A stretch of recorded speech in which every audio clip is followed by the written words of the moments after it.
excessive with its action elements. I feel like the version that was released felt a little bit more like an extended edition or director's cut, something like that. I feel like you could have made a very decent movie that was about 25 minutes less. What I absolutely loved, however, was the versatility in different fight styles. Swordplay, knife play, nunchucks, dragon's breath, various gunplay, various martial arts and fighting techniques. It kept the movie really interesting in its action elements. Interestingly for me, I would say that swordplay is probably the least interesting in movies for me. So, whilst it did incorporate it, I still like the fact that it used a bit of everything. The locations, because they shot the movie in like 4 or 5 countries, was fantastic. You could tell they went all out, and if you see the movie, I think that might be for obvious reasons. If you've not, I of course in no way will spoil the movie. I think it's too good to spoil. So if you haven't seen it, I would highly recommend it and give it a go. So one thing I noticed the other day was that the first movie tended to use other people's music, like Marilyn Manson, for example, and Khalida, but the 2, 3, and 4 tended to focus a little bit more on less vocals, more instrumentals, more synths and, music like that. And I found that really interesting, but I feel like the movies could have done with a little bit more vocal synchronized music. Because for those of you that have seen the club scene in the first movie, you'll know that Khalida's think is almost synchronized to the action scenes at the nightclub in that one. And I thought that was really, really cool. But otherwise the soundtrack is absolutely fantastic for all of the films. I believe a lot of the music is done by La Castlevania, and their music is just utterly fantastic. Right now, I'm not sure if you can hear it, but outside it is extremely windy. So I apologize for the sound in the background. Nature does what nature does. But we really enjoyed that, and I heard about the passing of Lance Reddick, who plays Sharon in John Wick, as well as being a very famous actor and voice actor outside of John Wick. I was very sad, because they played a very, very fascinating and great character in John Wick, and you just got the impression that they were overall a really great person outside of the movie and television industry. And I saw the tributes that were made for them in Destiny 2, because they play Commander Savara in that, and I thought that was really, really sweet of the Destiny community to do that. I think the first time I ever saw Lance Reddick was the Toys on Me skit. I think it's by Funny or Die on YouTube. That must have been 10 or 11 years ago now. It's really funny. If you'd like to check it out, if you just search Funny or Die, Lance Reddick,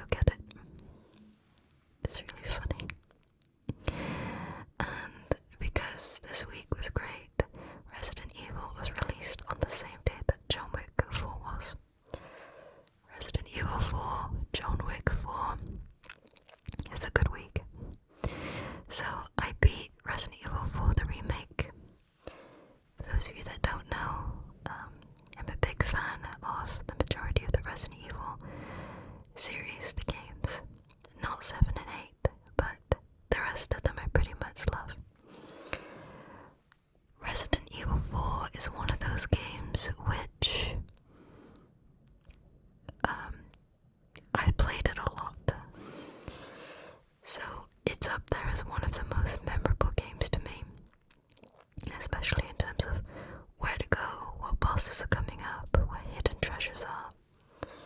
The only other game where I know to that level is probably Final Fantasy X, and on the last level, Dragon Quest VIII.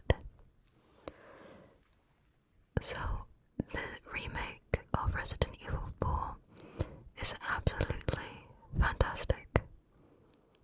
I have almost no negative things to say about it, but the only thing that I have to critique, and I mean the only thing, is Krauser.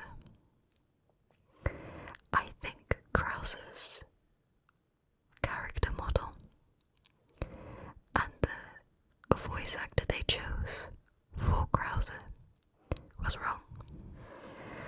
That's the only thing that I felt was quote bad about the game. But otherwise it was fantastic.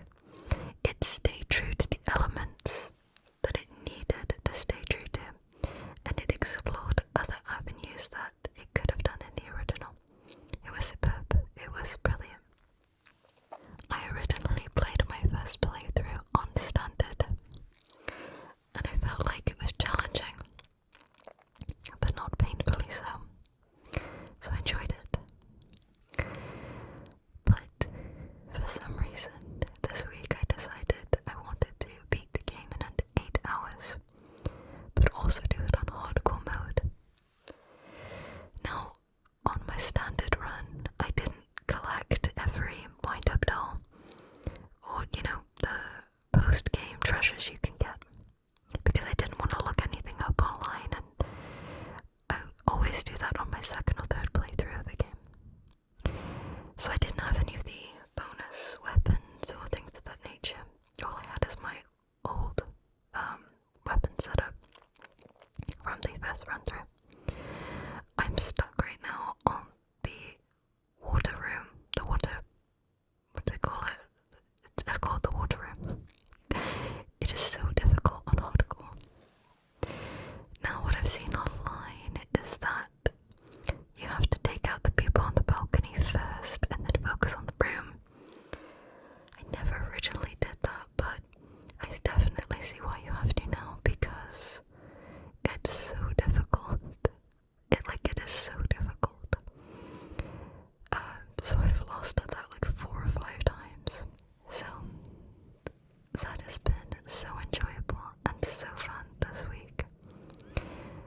I've also been playing another game for the past like 2 weeks or so, maybe 3 weeks. It is Disney Dreamlight Valley.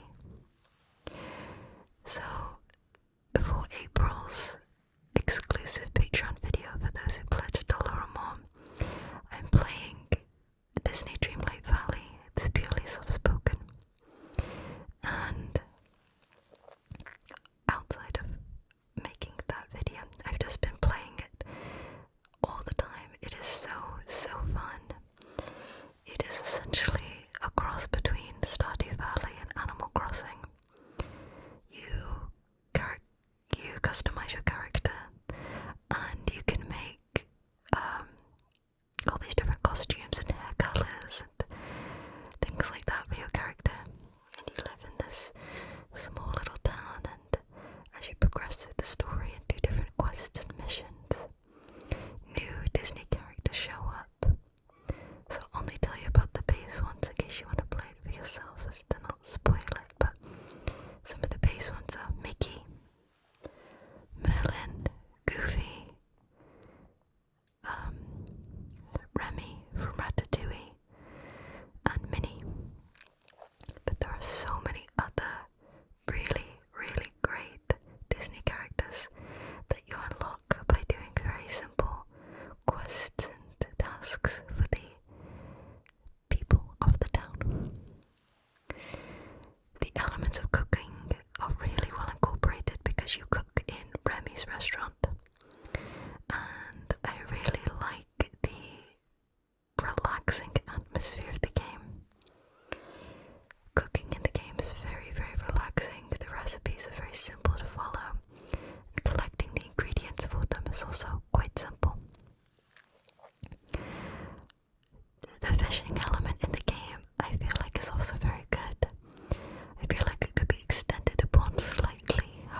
game's features of it by being able to move the buildings around and decorate the town's ground, and picking flowers and mining and gardening, foraging, and the different environmental terrains of each of the different areas. There's snow and sun, and there's the beach, and there's a forest. It's really, really good. So I would very much recommend it. What else have I been up to? I've been playing the new Fortnite for the past couple of weeks, and I think that Fortnite's really good for like 20-30 minutes. So I've been playing that and enjoying that. I really like the Battle Pass for this part of the game. I think the level 100 skin is really, really good. And I really like the bonus reward, which is a fire version of that. It's really pretty. They're also incorporating Attack on Titan into Fortnite. As of this video, from like 13 days from now, you'll get 2 players Eren Yeager, which is pretty cool, because normally the locked parts of the seasons don't normally interest me, like Geralt and Superman, things like that. But this one I think is really, really good. I think they're going to be including a 3D maneuver gear into Fortnite at some point too, because I think that's what the trailer showed at least, so I'm not sure. Speaking of Attack on Titan, I've actually not watched the most recent or final chapter season thing, so I'll have to do that. I did lose a little bit of interest. I would say 3-4 years ago, after season 2, the art style and the direction of the story I began to lose interest in, but I still feel like I'd like to finish the show. I haven't watched any anime in a little bit. The last one we watched was Fate Zero, and that was so good. I love that show. That was brilliant. I know there are several offshoots of it. That should be good. Oh, and I also played the beta of Diablo 4. I played Diablo 3 a few years ago. I played it for quite a while, so I was quite looking forward to Diablo 4. It looks quite interesting. It's difficult to judge, because if you get to the end game of Diablo 3, it's all hectic and colourful and big moves and rainbow treasure goblins. There's a lot of excitement on the screen. But obviously you need to start again with a new game, and so it starts out a little bit slower, more plain. I really like the elements of being able to play with other people online, the world events, things like that. I will say though, it feels like WoW in the sense that you can't just build the character how you want to without just constantly losing against the same bosses. Kind of like Mythics and WoW. You need a certain gear set if you want to progress through Mythic dungeons. It feels the same. But I didn't really have that issue with Diablo 3 with the story. So I played as a sorceress, who, when I got to the boss with the woman's mother, I kept losing, but then I followed someone else's build, and then the boss was really easy. Now I don't know if that's a good or a bad thing. I'm thinking bad, because then it just means that everybody's going to follow structure and guides, which limits the necessity for diverse builds or building it how you want to. Because originally, when I played the story, and not post-game, because post-game you do need a build, I just picked the attacks that sounded most interesting and the defense moves that seemed most interesting. I kind of went from there. But with this, there was a striking difference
Fantasy 16 is coming out in June. I watched the most recent trailer for that.